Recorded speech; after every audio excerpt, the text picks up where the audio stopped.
We hold these truths to be self-evident. All men and women created by the you know the thing. We will shut you down. We will cite you. And if we need to, we will arrest you and we will take you to jail. Period. I wasn't thinking of the Bill of Rights when we did this. But no amendment to the Constitution is absolute. God actually spoke to me. He spoke about sacredness. He said to me, Kim, what I place in many, many people is sacred. And if anybody touches what is sacred to me, then it is the end for them. So what I've done in the United States of America is sacred. And there are people on every side that are trying to destroy what I deem sacred. And it's not going to happen. This is the definition of criminal conspiracy, racketeering, and collusion. This is not a theory. This is evidence.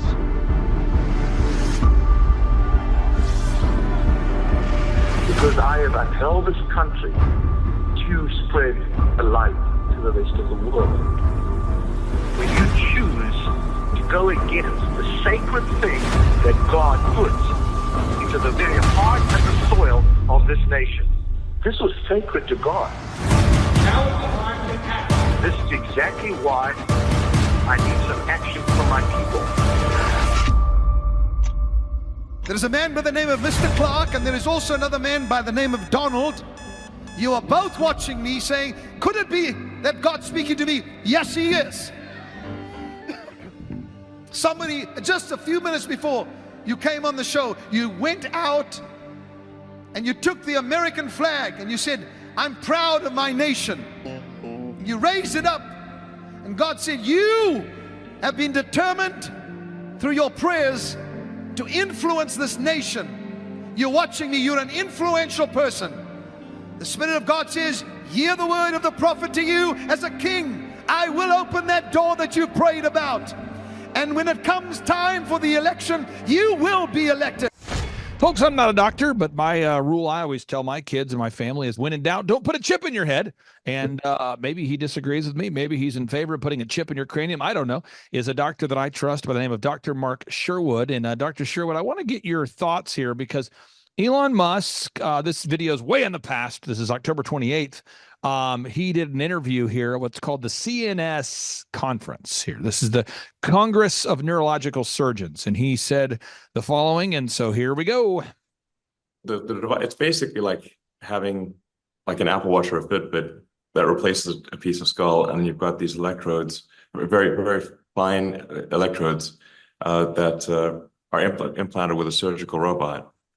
The constraint on human machine symbiosis is bandwidth.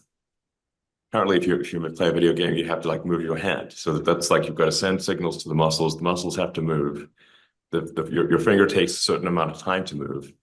So you basically got to move the meat puppet. Yeah, I have to say when you're slow moving puppet, and if you don't have to move, actuate the muscles in your hand, and because your finger's going to move at a certain rate and like millimeters per second.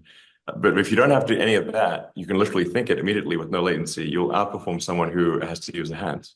Yeah, it's I think in a couple of years, basically. The vast majority of diseases or issues, brain issues, I think are fixable with a Neuralink device. It's a fine-grained means of reading and writing electrical signals in the brain. And anything that is a function of signals in or out, if that is the nature of the problem, it can be fixed ultimately with a Neuralink device. Okay, Dr. Sherwood, would love to get your thoughts. So much there. I give you the floor, sir.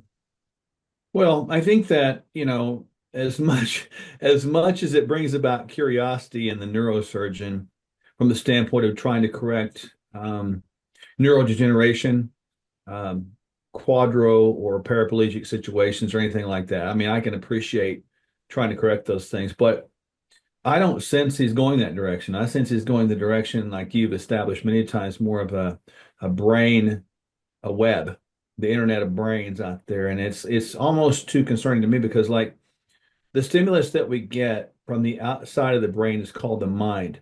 The mind is something that in God's word, it says we're supposed to renew. If God says you're supposed to renew it, that means you can redo it. That means that it can be filled up with one thing versus another thing, things of the world or things of perhaps God in this analogy. So it's really not the mind controls the brain, and the mind is really controlled by the perceptions of which we view life. And so you can't quantify that. He's trying to quantify that and put that into action. And I just don't see it being feasible. It sounds theoretical if there's not a God part of the equation, but there's a God part of the equation. This creationism part of the equation that's beyond mankind's ability to understand. That concerns me deeply. I wasn't sure if I should cancel my appointment to get my Fitbit put in my skull, my Neuralink, which is basically a Fitbit for the skull. I wasn't sure I should cancel my procedure. We'll see, folks. We'll decide whether I cancel my procedure after this next segment. Here we go. There's 8 billion people in the world. I don't know, maybe at least a few billion are going to want this, maybe more. So then how do you get literally billions of devices? Yeah. Unless you got the robots, it's not happening. We can reduce the latency. So the moment you think of a move, it happens instantly on the computer, as opposed to what currently if you play a video game, you have to move your hand. So that's you've got to send signals to the muscles. The muscles have to move. Your finger takes a certain amount of time to move. So you basically got to move the meat puppet. Yeah. I have to say when you're slow moving puppet, and if you don't have to move, actuate the muscles in your hand, and because your finger's going to move at a certain rate and like millimeters per second. But if you don't have to do any of that, you can literally think it immediately with no latency. You'll outperform someone who has to use the hands. Yeah, it's I think funny. in a couple of years. The device itself, in volume, should not be super expensive. I mean, hopefully it's I don't know, $5,000 to $10,000. And very high volume, it should start to approximate the cost of an Apple Watch or a phone. So maybe it's $1,000 or $2,000, something like that. And then if it's implanted with a robot, then that surgical procedure should be fast. We do have a game plan for what I call the 600-second surgery. So 10 minutes, you sit in the chair, and 10 minutes later, you have an implant, 600 seconds. And we're not violating physics. So just as with LASIK, it goes in a laser, does a whole bunch of things to your eyeball. You'd have to automate basically everything here. But if you break it down second by second, it is possible to have a 600-second or 10-minute surgery. Okay, he's pushing for a 600-second surgery to put this, what he's calling a Fitbit for your skull, this Neuralink in your cranium. Dr. Sherwood, what say you, sir?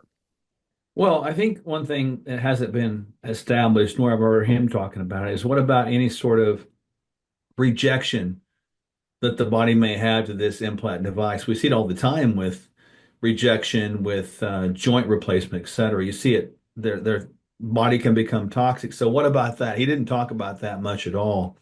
And he doesn't talk about this either, Clay, involuntary movements. What's an involuntary movement? What is that? I mean, do you really think about having to brush your teeth every day? Don't you do that automatically? Don't you get up and do routines automatically? Don't you drive down the road to places you frequent all the time and do that automatically without thinking about it?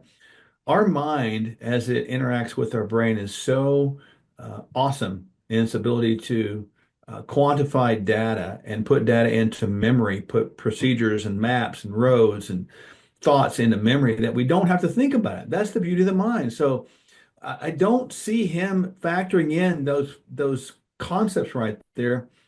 And I am just deeply disturbed by the idea that he would even call the human body a meat puppet. I mean, there's so much more. What about our gut? A lot of people don't know this, Clay, but the gut sends 5 times more signals to the brain than the brain sends to the gut. So which one's the primary brain? Is that the gut, or is that the thing between our ears? So the guy is he's off, and if he was sitting in front of me, I'd tell him he's off. He tries to look smart, but there's so many holes in his argument and he doesn't answer questions. You see he's interrupting the interviewer here without even giving him an opportunity to ask a clarifying question. It truly is mind-boggling, this concept called Neuralink. Let's continue, folks. And so at that point, if it's being done by a robot and the whole thing takes 10 minutes, I think it probably, the whole thing, all inclusive, ends up being, on the order of $5,000, maybe, similar to LASIK. I mean, we definitely are venturing into deep sci-fi here. And if people are interested in some sci-fi book recommendations, I would recommend In Banks, the culture books. And In Banks actually does have this concept of a neural lace, where there's all the humans have like a neural sort of a kind of a neural link or neural lace throughout their brain. And so, when if somebody dies, their memories are being dynamically uploaded to the cloud or whatever the internet is in the future, and they can reinstantiate into a human body if they want, or they can live in simulation, which we might be in right now. So when you have sort of the advent of superintelligence, it is actually very difficult to predict what will happen next. So I think there's some chance that it will end humanity. I think that's, like I said, I would probably agree with Jeff Hinton that it's about, I don't know, 10% or 20% or something like that. And then I think that the probable positive scenario outweighs the negative scenario. It's just that it's difficult to predict exactly. I think hopefully we can have an outcome that is perhaps similar to the N Banks culture books, which is, I think, probably the best envisioning of a semi-utopian AI future. And I think the best we can do is it's definitely going to happen. So, and it's happening fast. So that I think that really we just want to try to steer it in as positive a direction as possible to try to do whatever we can to increase the probability of a great future. These have one mind, and shall give their power and strength unto the beast. These shall make war with the Lamb, and the Lamb shall overcome them. For he is Lord of lords and King of kings, and they that are with him are called and chosen and faithful. It seems to me as though he's wanting to create an antivirus for the mind. Prepare for this kind of world, which is coming sooner, I think, than many people realize. We need an antivirus for the brain. Let's back it up a little bit. One more time, folks. And they that are with him are called and chosen and faithful. Prepare for this kind of world, which is coming sooner, I think, than many people realize. We need an antivirus for the brain. It's just unbelievably disturbing. And now you've all talking about an antivirus for the brain. Want to get your thoughts on this. It seems as though Elon Musk is trying to do brain censorship, where he wants to actually be able to censor the thoughts that you receive. Well, a few things, and I'm going to go on a limb. The election's over with now, so we're fine. Just like we sped up Operation Warp Speed because we could, it generates consequences that should have been known because we're moving too fast without using the wisdom that mankind can receive from God to employ in making decisions.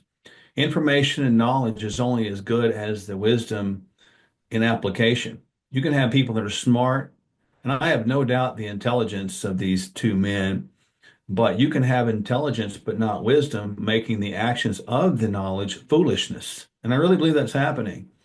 I would be very cautious if I'm President Trump, allowing this man to get so close and put him in charge of things. And I said this to you on this show before. I do not believe that Elon Musk is about the people. I think he's a great businessman. It's about himself. I don't hear this about people. I hear it about how he's going to enhance his own business. And, people can not like that or like that. That's just really how I feel about it. I'm deserving this. And if we can sit there and say, well, we want a faith-based conservative establishment to really be foundationally rooted in the concept of government again, how can you bring in someone with that type of mentality that calls human body that was made in the image of God, by the way, a meat puppet? It doesn't make any sense to me from multiple levels. And I look at these long form interviews that Musk does, and I watch them, and I think to myself, I don't think most people listen to these long form interviews. I think they listen to the sound bites. I think they listen to the parts that they want to hear, or that they've chosen to hear. They've maybe been selected for them to hear, or the sound bites the media has said are okay to hear. But most people don't listen to these long form interviews where he does these interviews with the Congress of Neurological Surgeons. But when I do them, I think to myself, wow. That is some disturbing stuff. Yeah. Now, shifting gears for a second. For everybody out there, if you're looking for a doctor that's not going to want to put a chip in your head, a doctor that doesn't want to put RNA modifying nanotechnology in your body, a doctor that does not want you to wear a mask to do forced vaccinations, a doctor who's not excited about mask mandates and lockdowns, quarantines, curfews. If you want a doctor you can trust, and a doctor that's not trying to push the big pharma, the pharmaceutical medical industrial complex agenda on you, you want a doctor that's not controlled by the deep state, you want a doctor that's going to do what's best for you to help you optimize your health, well, then I would highly recommend that you schedule a free consultation with Sherwood.tv. Dr. Sherwood, tell us about the solutions that you have available for all of our wonderful listeners there at Sherwood.tv. And again, before you talk about that, you are a doctor we referred thousands of COVID patients to. Nobody died from COVID-19 that we referred your way. We literally referred thousands of people your way on the Reawaken tour. None of those patients died from COVID-19. So tell us about the solutions that you provide there at Sherwood.tv. Well, I can certainly, first off, echo what you said. We're not a part of the deep state. We don't get really any help from anybody, and nobody really wants us to have a platform on really any of the social media platform, absent the Clay Clarks of the world, So we're not popular like that. But people get better. So what we do is we go in and we analyze a person's genetics. We optimize their nutrition, sleep, stress management, hormones. We use peptides. We use a lot of supplements. We do have medicines if we need to, but that's not our first line therapy. And having all that information, we put together a plan to make their body operate the way it's supposed to. Meaning, give the body what it needs, it will do what it does. And then we see people all the time with the most chronic contagions out here today, such as obesity, such as diabetes, such as neuroinflammation, such as inflammaging, all these things that we're suffering with as a society today. Clay, we see that reversed all the time by just the simple processes we have. And so people out there are suffering right now because they've got nowhere to go, no one to go to, and it's either a supplement for something over here or a pill for an ill over here. But that's not us at all. We're going to give people practical information, practical application, so their bodies can get better and they can have the kind of life longevity that they should have. How do you stack up versus a traditional doctor's office there, sir? Well, with traditional doctor's offices, you go in there with a group of symptoms, and those symptoms are analyzed with an algorithmic sort of a thinking model where, based upon the symptoms, you are given a prescription to quote unquote try to relieve the symptoms. So it's a disease model. Our system is different. Yes, people come in. Yes, people have symptoms. I agree with that. But we don't focus only on what is wrong. We also focus on what is right. So we look at the symptoms in this way. Instead of looking for a medication to relieve the symptoms, I want to know what causes the symptoms. What precipitated that? What's the etiology of this symptom? So when you can understand that, you can correct the upstream problem that drove the symptoms, and therefore disease becomes irrelevant and medication usage becomes absent. And it's a complete opposite approach. We have both. People can rest assured we're not just one directional, but we see people get well routinely. Again, folks, if you're out there today and you have not yet checked out Sherwood.tv, I highly recommend you do that. Again, this is a man who's treating patients all across America, not just in Tulsa, Oklahoma. Also, he has meal replacement solutions. If you're out there looking for a meal replacement shake or nutrition supplement that's designed to last a long time, that's also organic, you can check out Kingdom Fuel. All of that and more can be found at Sherwood.tv. Dr. Sherwood, thank you for carving out time this week, and we can't wait to talk to you next week, sir. Sounds great, Clay. I really appreciate you, man. Bye-bye.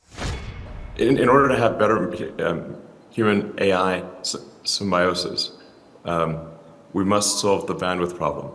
Below a certain bandwidth, we are basically just stationary to a computer. And at 1 bit per second, that's a very low data rate when computers are doing trillions of bits per second. There's 8 billion people in the world. I don't know, maybe at least a few billion are going to want this, maybe more. So then how do you get literally billions of devices? Yeah. Unless you got the robots, it's not happening. We can reduce the latency. So really the moment you think of a move, it happens instantly on the computer, as opposed to what currently, if you play a video game, you have to move your hand. So that's you've got to send signals to the muscles. The muscles have to move. Your finger takes a certain amount of time to move. So you basically got to move the meat puppet. Yeah. I have to say when you're slow moving puppet, and if you don't have to move, actuate the muscles in your hand, and because your finger's going to move at a certain rate in millimeters per second. But if you don't have to do any of that, you can literally think it immediately with no latency. You'll outperform someone who has to use the hands. Yeah, it's I think funny. in a couple of years. The device itself, in volume, should not be super expensive. I mean, hopefully it's $5,000 to $10,000, and very high volume, it should start to approximate the cost of an Apple Watch or a phone. So maybe it's $1,000 or $2,000, something like that. And then if it's implanted with a robot, then that surgical procedure should be fast.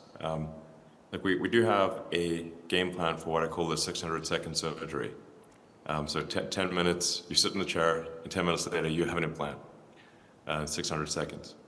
And we're not violating physics. Just as with LASIK, it goes in a laser, does a whole bunch of things to your eyeball. You'd have to automate basically everything here. But if you break it down second by second, it is possible to have a 600-second or 10-minute surgery. And so at that point, if it's being done by a robot and the whole thing takes 10 minutes, I think it probably, the whole thing, all inclusive, ends up being, on the order of $5,000 maybe, similar to LASIK. I mean, we definitely are venturing into deep sci-fi here.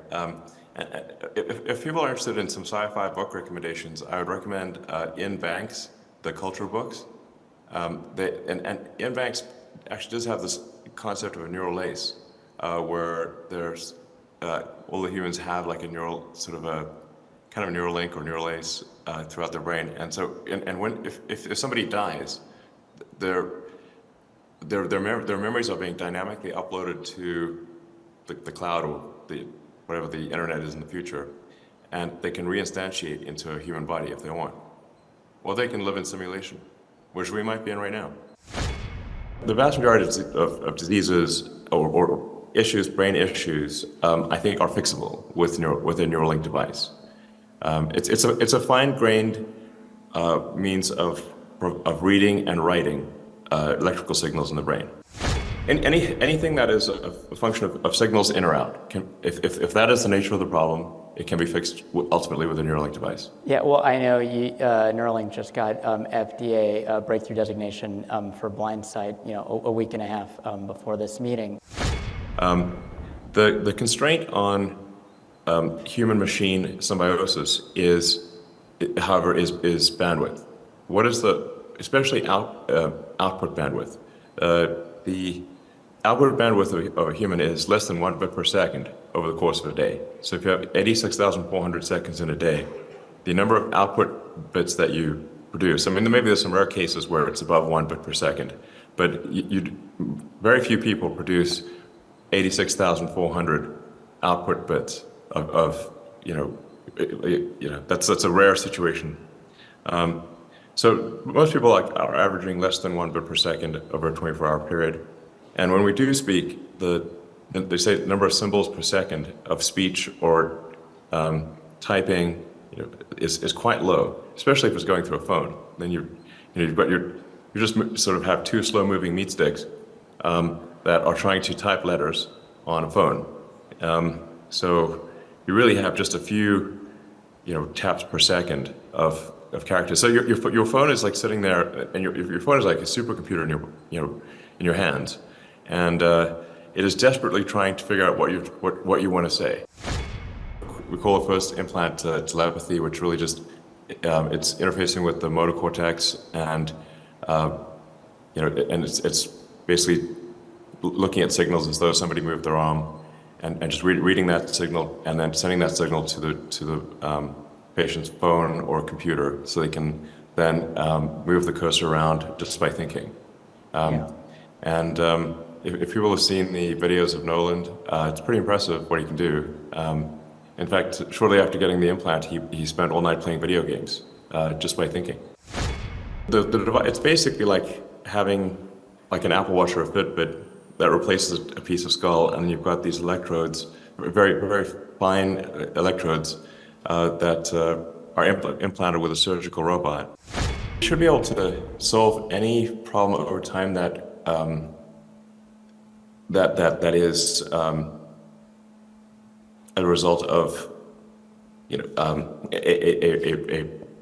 like if you think of the brain like a computer, effectively like a circuit board or something like that, you can say like if you were given a circuit board and there were some short circuits or some circuits that should be there but aren't there.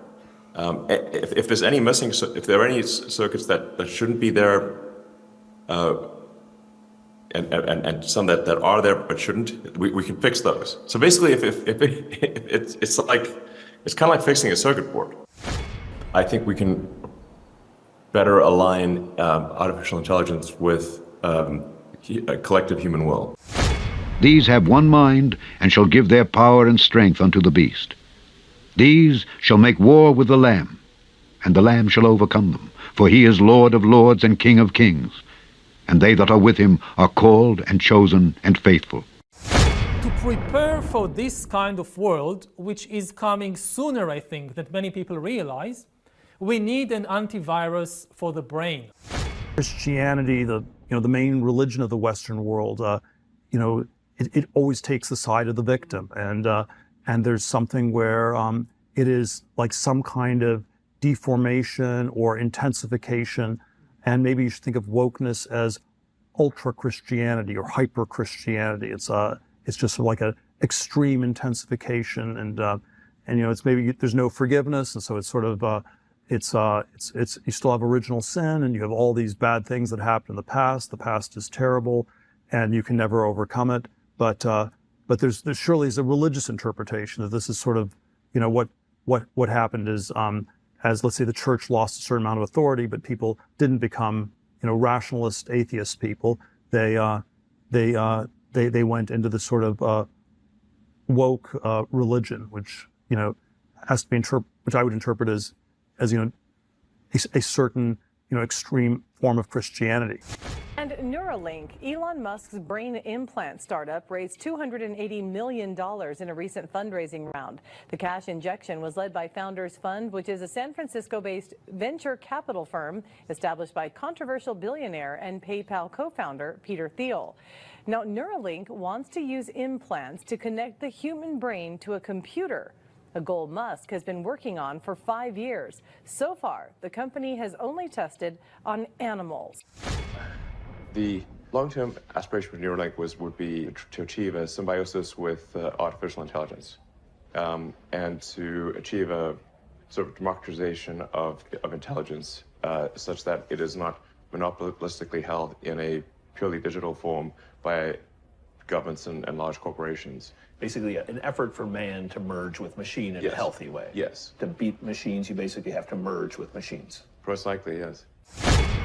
If you have a good two-way communication system directly between brains and computers, it also means you can connect several brains together to create an inter-brain net with because it's the same system, the same communication system. And nobody has any idea what this means for things like identity. Who am I when I can access directly the brain of another person? U.S. intelligence shows China is using advanced technologies like gene editing and brain control weapons to advance its military and to crush dissent. Aujourd'hui, au bout de ça, on parle de puces qu'on pourra s'implanter. Ce sera quand ça? Certainement dans les 10 années à venir. Et d'abord, on va les implanter dans nos vêtements, c'est-à-dire wearables, comme on le dit. Et après, on pourrait s'imaginer qu'on les implante dans nos cerveaux ou dans notre peau.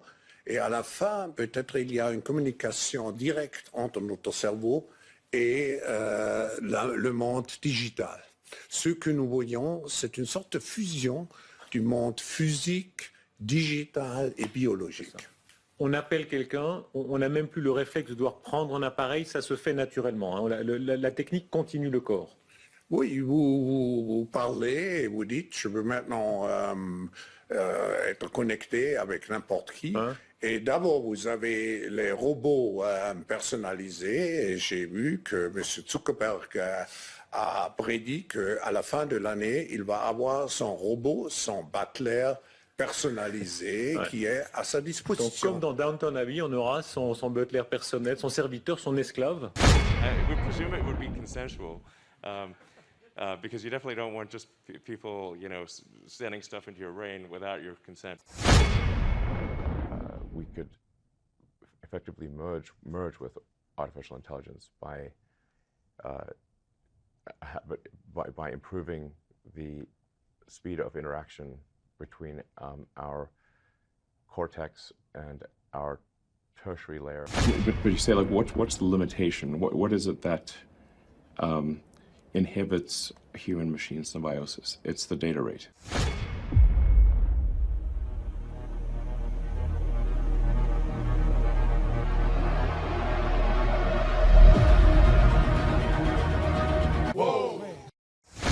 The Russians backed up what Warren's been saying. A lot of people are going, oh, this currency is not going to be anything. They said it's going to be gold-backed.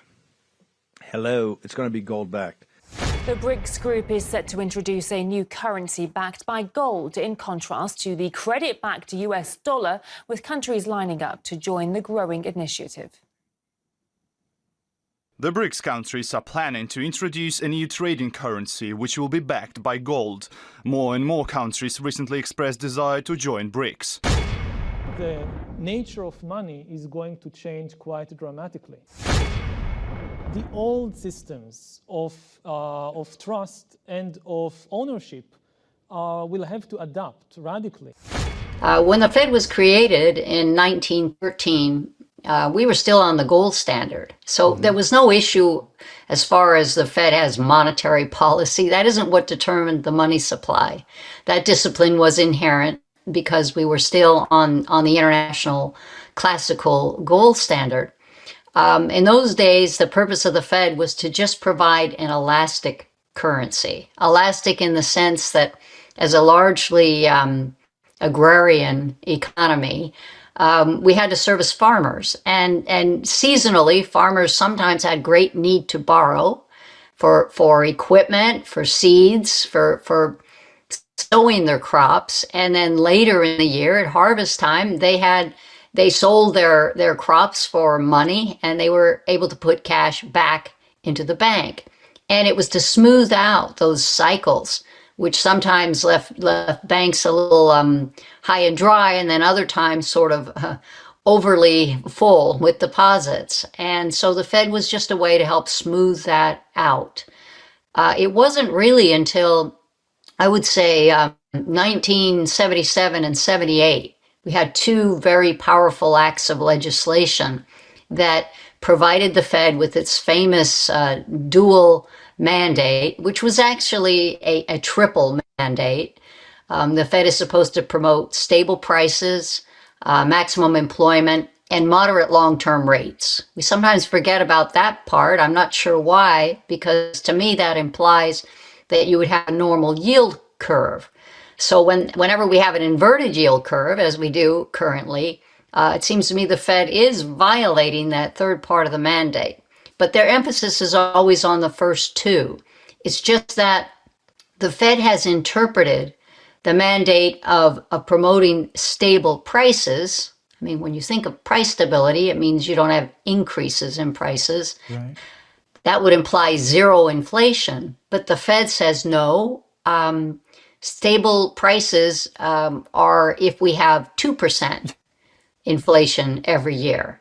So that actually means, and you can go on the Federal Reserve website, go to the St. Louis District Bank of the Federal Reserve System, and they will explain the 2% target rate means that the Fed is deliberately taking measures that will cause your purchasing power to decrease 2% every year.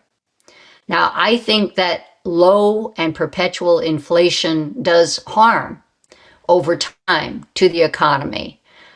Just think of a house that you own for 10 years, and the change in its value at the end of that 10 years is significant. It's sort of like, maybe this is a strange example, but tectonic plates and an earthquake. If they were sliding apart 2% a year, and after 10% there was a 20% gap or a change, that to me leads to instability. And I think that it would be much better if the Fed did define stable prices to mean targeting 0%. I mean, if that goes to another question, can they do it? Because the Fed wants to take credit for bringing inflation down from 9% in the summer of 2022 to closer to 2% today. Then why not go all the way?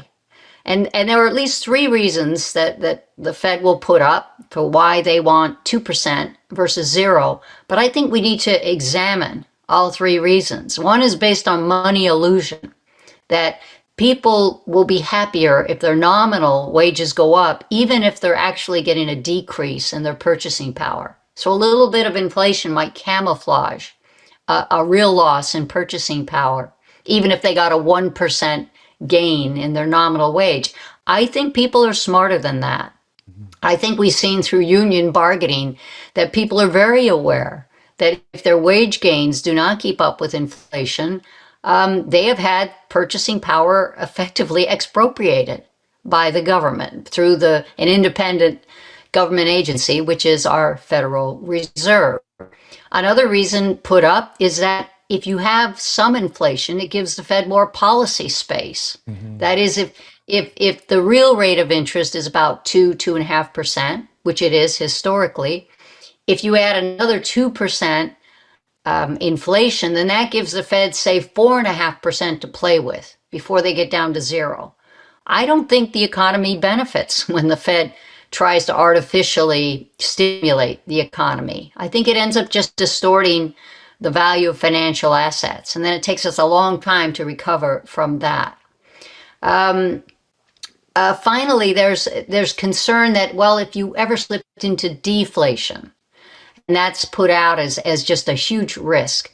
Well, in China, let's say if you see deflation, it's more a reflection of much deeper, more fundamental economic problems. In the case of China, where the government is way overly involved in managing the economy. A little bit of deflation is really a more natural state. I mean, we know that as you get the advancements of technology and through productivity, that the natural behavior of the price level in general is to come down. You can get phones, laptops, lots of things more cheaply today, better products than when they first were introduced. And many consumer goods, for many of them, that is true. So I think a small amount of deflation is not so bad. And in fact, if the Fed targeted zero, it would still be a mildly inflationary way to conduct monetary policy. So for all those reasons, I think we need to reevaluate that target. And that would be fundamental reform of the way our Federal Reserve currently operates. So here's the scoop. On October 22nd, Russia rolls out the red carpet for all these BRICS nations to come into Russia. And this isn't just a quaint little meeting of small economies. No, this is the power play. I mean, think of it like this. After World War II, right, the U.S. held the Bretton Woods Conference, where it was decided then that the U.S. dollar would become the reserve currency of the world. Well, this is their Bretton Woods Conference. And it's the clearest signal as Putin can possibly send that the days of the United States financial dominance might be numbered. The Russians backed up what Warren's been saying. A lot of people going, oh, this currency is not going to be anything. They said it's going to be gold-backed. Hello, it's going to be gold-backed. The BRICS group is set to introduce a new currency backed by gold, in contrast to the credit-backed US dollar, with countries lining up to join the growing initiative. The BRICS countries are planning to introduce a new trading currency which will be backed by gold. Of our currency, I'm talking about our currency being used throughout the world. You want it to remain. You want the dollar to remain the world's reserve currency. Well, I think it's bigger than losing any war. I think if it doesn't, look, we are already reverting to third world status in many ways. You look at our airports, you look at our terminals, you look at our filthy roads and broken roads and everything else. We're like a third world country. We have something that's very powerful, and that's our dollar all over. But you take a look at what's happening to it now with other countries not using it. And you know China wants to replace it with the yuan. And it was unthinkable with us. Unthinkable. Would never have happened. Now people are thinking about it. That could happen. BRICS nations have the oil, they have their natural resources. They don't have to put up with it. And they're not going to put up with it. And remember, 2/3 of those hombres are not buddies, not friends of this constitutional republic we have. They're our enemies or rubbing up on our enemies. The standard of living of all Americans can be traced back to here, the vast oil-rich deserts of Saudi Arabia. In the early 70s, after the Arab crisis happened with the oil embargoes, OPEC basically tripled the price of oil to the Western world. And at that time, America realized that they were vulnerable because they were importing about 70% of all the oil they consumed. To secure a reliable foreign source of oil, U.S. President Richard Nixon sent his Secretary of State and National Security Advisor Henry Kissinger to Saudi Arabia for a secret meeting. The result was a pact that still stands to this day. If Saudi Arabia, which at the time was the world's largest producer of oil, would sell the oil in US dollars, America would defend Saudi Arabia and make sure the House Assad would stay in power. As a direct result of this U.S.-Saudi agreement, all other oil-producing nations also adopted the dollar as the de facto medium of exchange. Demand for it increased exponentially all over the world, and soon it had a new name, the petrodollar. Your currency is only as strong as the demand for it, just like anything else, the supply and demand. Why the petrodollar is important, it causes a demand for the US dollar. A lot of Americans don't realize that over 70% of all the $100 bills in the world are actually outside of the US. There's more $100 bills in Russia than there are in America. This stockpile of US dollars in countries around the world is because oil is bought and sold using the greenback. If oil starts trading in non-petrodollars, such as gold or a basket of currencies, or if China and Russia start trading in yuan and ruble rather than US dollars, that demand isn't there. And the way of life for the average American will be done. It will be worse than the Great Depression. How concerned are you about the collapse of the US dollar, sir? It's the end of the dollar system. So the end is near for the US dollar, and my concern is it's going to wipe out stocks, bonds, mutual funds, ETFs. Just for my generation, the boomer generation, we're in serious trouble because The only reason our stocks, bonds, mutual funds are up is because the Fed and the Treasury just kept printing more and more money. So look, I've been in the financial industry since 9/11, the day before 9/11, and I've owned stocks, bonds, mutual funds, real estate, crypto, gold, you name it, I've owned it. But the one thing that's very important part of my portfolio all these years is gold. I love having a percentage of my net worth in gold that I have access to in case of many different things. A few facts you need to know about gold. Number one, the gold market cap is $11.8 trillion. Since 2000, the compound annual growth rate for gold has been 9.24%, and during times of high inflation, 3% plus, has been 15.35%. Now, those are just some numbers for you, but there's some other benefits to add gold to your portfolio. Number one, hedge against inflation. Number two, results showed recently that 93% of central banks are working on a CBDC. So this means what? That could be a manipulated currency that they own. If you own gold, it's a non-duplicatable asset. You're now hedging against CBDC taking place. Number three, a potential cyber threat. If it happens, you don't have access to your money. You don't have access to your accounts. Well, you have access to your hard physical gold. Number four is anonymous. No one knows you have that gold. And last but not least, diversification. This here is real silver. It's about $35. Not that much. Everybody can afford $35. And this here is real gold. And we don't give investment advice, but right now I would do my best to get your head out of you know what and stop working hard and saving this stuff here. This is fake. This is fake. This is real. And this is real. Good luck to you all. Start going for real money, not fake money. Thank you. My name is General Mike Flynn, and I want everyone to know that I stand fully behind Beverly Hills Precious Metals and its owner, Andrew Sorcini, a great friend of mine. We are facing one of the greatest periods of financial uncertainty in American history. And now is the time to organize your finances, seriously consider how you can take care of yourself and your family, and start making some serious decisions. I've spent years as a macroeconomic forecaster, and there's a really strong relationship between inflation and using gold as a hedge. And gold can be a really important part of your portfolio. It's not for day traders. It's not something you get in and get out of. But if you want it as part of the anchor of your portfolio, go to bh-pm.com, Beverly Hills Precious Metal. They will help out in terms of your needs. It's a big choice you have to make. Do your homework. But if you want gold, bh-pm.com. It's a great place to go. Since my name is Cash, I'm constantly worried about inflation. But to secure your cash going forward, buy into gold and silver today. And you know who shares that ethos? Beverly Hills Precious Metals. Go to bh-pm.com today so you can go buy gold and silver and secure your family's future. bh-pm.com. Call Beverly Hills Precious Metals, get your consultation, buy into gold and silver just like I'm doing today, and help secure your family's future. Because it's all about educating yourself. And that's the value, whether you go with Beverly Hills Precious Metals or not. It's a free consultation that gives your family options for financial security going into the future. So that's why you should call Beverly Hills PreciousMetals.com for a free consultation today.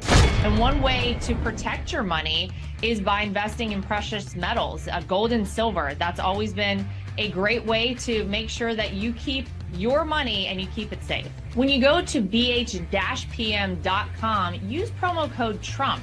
That way, if you decide you want to invest in gold and silver, you'll save yourself a little bit of money. JT, do you know what time it is? 4:10. It's Tebow time in Tulsa, Jerusalem, baby. Tim Tebow is coming to Tulsa, Oklahoma during the month of Christmas, December 5th and 6th, 2024. Tim Tebow is coming to Tulsa, Oklahoma in the 2-day interactive Thrivetime Show Business Growth Workshop. Yes, folks, put it in your calendar. This December, the month of Christmas, December 5th and 6th, Tim Tebow is coming to Tulsa, Oklahoma in the Thrivetime Show 2-day interactive business growth workshop. Whoa. We've been doing business conferences here since 2005. I've been hosting business conferences since 2005. What year were you born? 1995. Dude, I've been hosting business conferences since you were 10 years old. And a lot of people, have followed Tim Tebow's football career on the field and off the field. And off the field, the guy's been just as successful as he has been on the field. Now, the big question is, JT, how does he do it?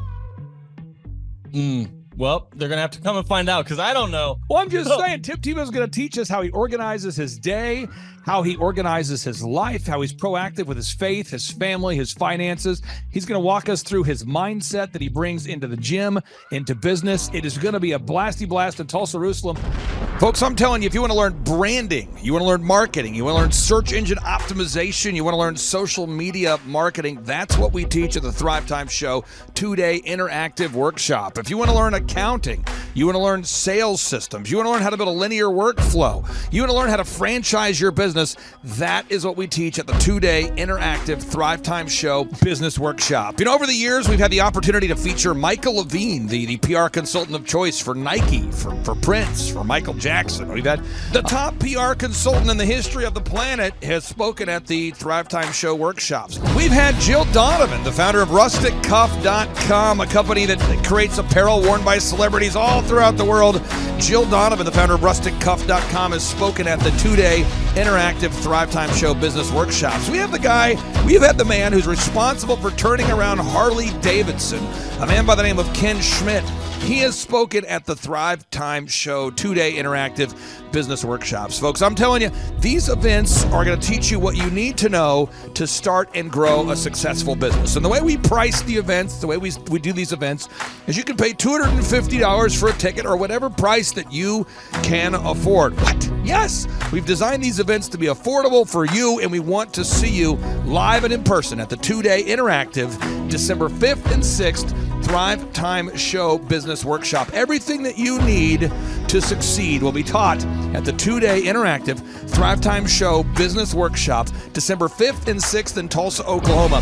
And the way we do these events is we teach for 30 minutes, and then we open it up for a question and answer session so that wonderful people like you can have your questions answered. Yes, we teach for 30 minutes, and then we open it up for a 15-minute question and answer session. It's interactive. It's 2 days. It's in Tulsa, Oklahoma.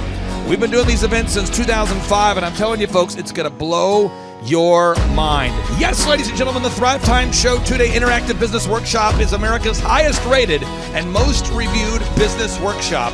See the thousands of video testimonials from real people just like you who've been able to build multi-million-dollar companies. Watch those testimonials today at thrivetimeshow.com. Simply by clicking on the testimonials button right there at thrivetimeshow.com, you're going to see thousands of people just like you who've been able to go from just surviving to thriving. Whoa. Each and every day, we're going to add more and more speakers to this all-star lineup, but I encourage everybody out there today, get those tickets today. Go to thrivetimeshow.com. Again, that's thrivetimeshow.com. And some people might be saying, well, how do I do it? What do I do? How does it work? You just go to thrivetimeshow.com. Let's go there now. We're feeling the flow. We're going to thrivetimeshow.com. Again, you just go to thrivetimeshow.com. You click on the business conferences button, and you click on the request tickets button right there. The way I do our conferences is we tell people it's $250 to get a ticket. Yep. Or whatever price that you can afford. And the reason why I do that is I grew up without money. JT, you're in the process of building a super successful company. Did you start out with $1 million in the bank account? No, I did not. Nope, did not get any loans, nothing like that. Did not get an inheritance from parents or anything like that. I had to work for it, and I'm super grateful. I came to a business conference. That's actually how I met you, met Peter Taunton. I met all these people. So if you're out there today and you want to come to our workshop, again, you just got to go to thrivetimeshow.com. You might say, well, who's speaking? We already covered that. You might say, where's it going to be? It's going to be in Tulsa, Jerusalem, Oklahoma. And so it says Tulsa, Jerusalem. I'm really trying to rebrand Tulsa as Tulsa, Jerusalem, sort of like the Jerusalem of America. But if you type in Thrivetime Show and Jinx, you can get a sneak peek or a look at our office facility. This is what it looks like.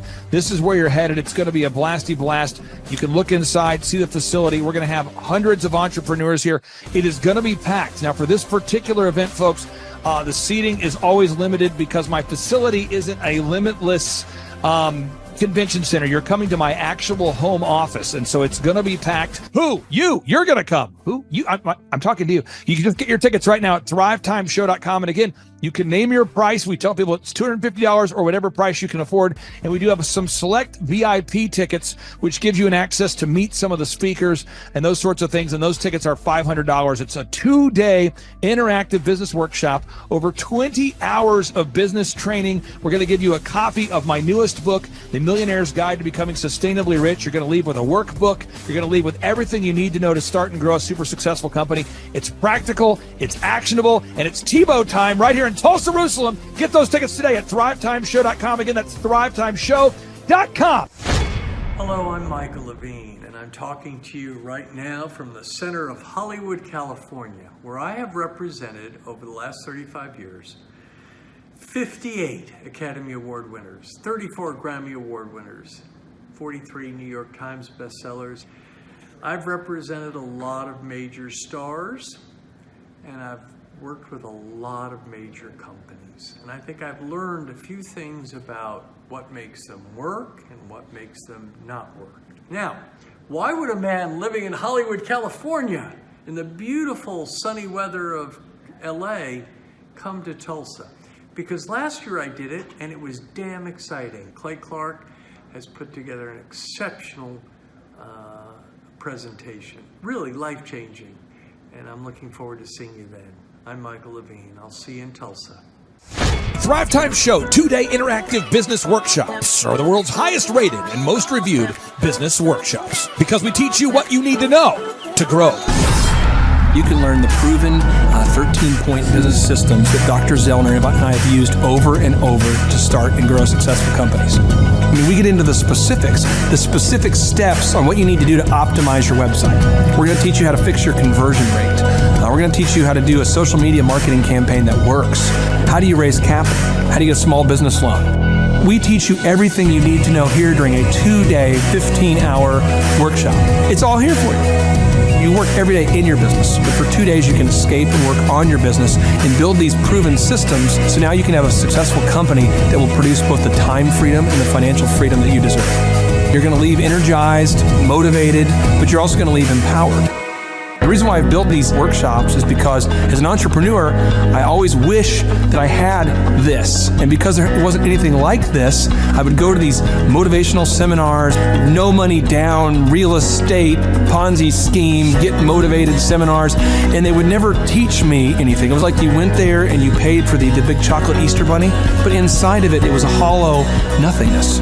And I wanted the knowledge, and they're like, oh, but we'll teach you the knowledge after our next workshop. And the great thing is we have nothing to upsell. At every workshop, we teach you what you need to know. There's no one in the back of the room trying to sell you some next big get-rich-quick, walk-on-hot coals product. It's literally, we teach you the brass tacks, the specific stuff that you need to know to learn how to start and grow a business. And I encourage you to not believe what I'm saying, and I want you to Google the Z66 auto auction. I want you to Google elephant in the room. Look at Robert Zellner and Associates. Look them up and say, are they successful because they're geniuses, or are they successful because they have a proven system? When you do that research, you will discover that the same systems that we use in our own business can be used in your business. Come to Tulsa, book a ticket, and I guarantee you it's going to be the best business workshop ever, and we'll even give you your money back if you don't love it. We've built this facility for you, and we're excited to see you. And now you may be thinking, what does it actually cost to attend an in-person 2-day interactive Thrivetime Show business workshop? Well, good news. The tickets are $250 or whatever price that you can afford. What? Yes, they're $250 or whatever price you can afford. I grew up without money, and I know what it's like to live without money. So if you're out there today and you want to attend our in-person 2-day interactive business workshop, all you got to do is go to thrivetimeshow.com to request those tickets. And if you can't afford $250, we have scholarship pricing available to make it affordable for you. I learned at the Academy in Kings Point in New York. Acta non verba. Watch what a person does, not what they say. Whoa. Good morning, good morning, good morning. Robert Kiyosaki, the Rich Dad Radio Show. Today I'm broadcasting from Phoenix, Arizona, not Scottsdale, Arizona. They're close, but they're completely different worlds. And we have a special guest today, Definition of intelligence is if you agree with me, you're intelligent. And so this gentleman is very intelligent. I've done his show before also, but very seldom do you find somebody who lines up on all counts. And so Mr. Clay Clark, he's a friend of a good friend, Eric Trump. But we're also talking about money, bricks, and how screwed up the world can get in a few and a half hour. So Clay Clark is a very intelligent man, and there's so many ways we could take this thing. But I thought, since you and Eric are close, Trump, what were you saying about what Trump can't, what Donald, who's my age, and I can say or cannot say? Well, I have to, first of all, I have to honor you, sir. I want to show you what I did to one of your books here. There's a guy by the name of Jeremy Thorne, who was my boss at the time. I was 19 years old, working at Faith Highway. I had a job at Applebee's, Target, and DirecTV. And he said, "Have you read this book, Rich Dad, Poor Dad?" And I said, "No." And my father, may he rest in peace, he didn't know these financial principles. So I started reading all of your books and really devouring your books. And I went from being an employee to self-employed, to the business owner, to the investor. And I owe a lot of that to you. And I just wanted to take a moment to tell you, thank you so much for allowing me to achieve success. And then I'll tell you all about Eric Trump. But I just want to tell you, thank you, sir, for changing my life. But not only that, Clay, thank you, but you become an influencer. More than anything else, you've evolved into an influencer where your word has more and more power. So that's why I congratulate you on becoming. Because as you know, there's a lot of fake influencers out there too, or bad influencers. Yeah. So anyway, I'm glad you and I agree so much, and thanks for reading my books. Yeah. That's the greatest thrill for me today. Not a thrill, but recognition is when people, young men especially, come up and say, "I read your book, changed my life. I'm doing this, I'm doing this, I'm doing this." I learned at the Academy, Kings Point in New York, acta non verba. Watch what a person does, not what they say. Whoa.